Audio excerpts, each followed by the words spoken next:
គន្លឹះចំនួន4ដើម្បីបង្កើនទ្រព្យសម្បត្តិដោយការត្រងទឹកភ្លៀងសន្សំទុកប្រើអត្ថបទនេះចែករំលែកដោយអ្នកអង្គការគិតមេងទី1ជ្រើសរើសធុងទឹកឲ្យបានត្រឹមត្រូវរៀបចំផែនការថវិការបស់អ្នកសូមរៀបចំផែនការថវិកាហិរញ្ញវត្ថុចាំបាច់សម្រាប់តម្រូវការរបស់អ្នកដូចជាការចំណាយទៅលើការជួលអ្វីមួយការទិញអាហារគ្រឿងទេសនិងចំណាយទៅលើមធ្យោបាយធ្វើដំណើរជាដើមទី2ឈប់ចាយវាយប្រាក់កាសខ្ជះខ្ជាយឬពុំចាំបាច់យកចិត្តទុកដាក់លើការចំណាយរបស់អ្នក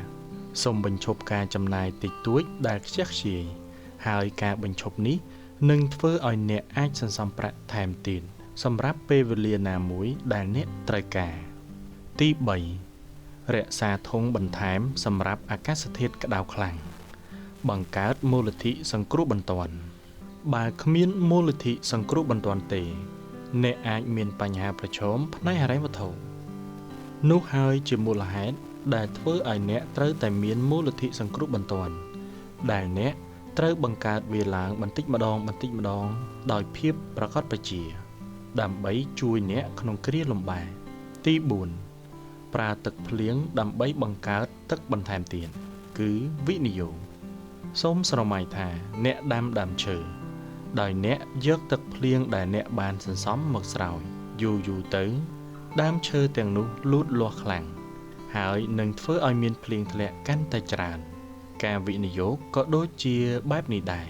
គឺវាជួយឲ្យប្រាក់របស់អ្នកកើនឡើងដោយឯងទោះបីអ្នកមិនខិតខំប្រឹងប្រែងខ្លាំងពេកក៏ដោយមិនថាការសន្សំប្រាក់បន្តិចបន្តួចឬការវិនិយោគតិចតួច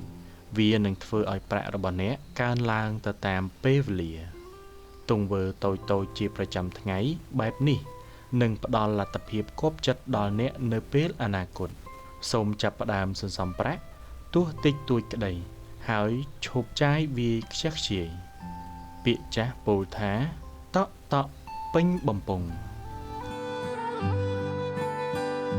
ប្រសិនបើលោកអ្នកបងប្អូនគិតថាវីដេអូនេះមានប្រយោជន៍និងផ្ដល់ចំណេះដឹងដល់លោកអ្នកបងប្អូនសូមជួយចុច Subscribe និងចុចសញ្ញាកណ្ដឹង